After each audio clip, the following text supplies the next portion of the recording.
ஆயுர்வேதம் ஒரு பொக்கிஷம், நம் ஆயுள் நீட்டக்கும் அற்புதம். டாக்டர் ஸ்ரீவர்மாஸ். ரஷ்ய அதிபர் விளாடிமிர் புதின் சமீபத்திய இந்திய பயணத்தின் போது பல முக்கிய ஒப்பந்தங்கள் கையெழுத்தாகியுள்ளது.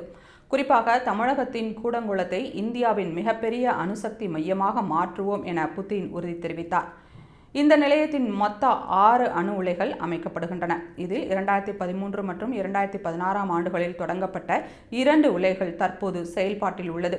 இவை 2000 மெகாவாட் மின்சாரத்தை உற்பத்தி செய்து வருகின்றன. மீதமுள்ள 4 உலைகளின் பணிகள் வேகமாக நடைபெற்று வருகின்றன.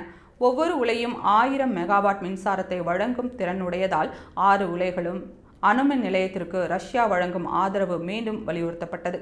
கூடங்குளம் திட்டத்தை முழுமையாக இயக்க தொடங்கினால் 6000 மெகாவாட் மின்சாரம் உற்பத்தியாகும். இது தமிழகத்தின் மின் தட்டுப்பாட்டை முற்றிலும் நீக்கி இந்தியாவின் மொத்த மின் உற்பத்தி திறனை பெரிதும் உயர்த்தும் என கூறப்படுகிறது.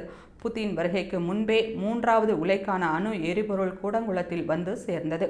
விரைவில் அந்த உலையும் உற்பத்தியில் இணைகிறது. ஆரம்பத்தில் எதிர்ப்பு போராட்டங்கள் நடந்திருந்தாலும் தற்போது திட்டம் சீராக முன்னேறி வருகிறது.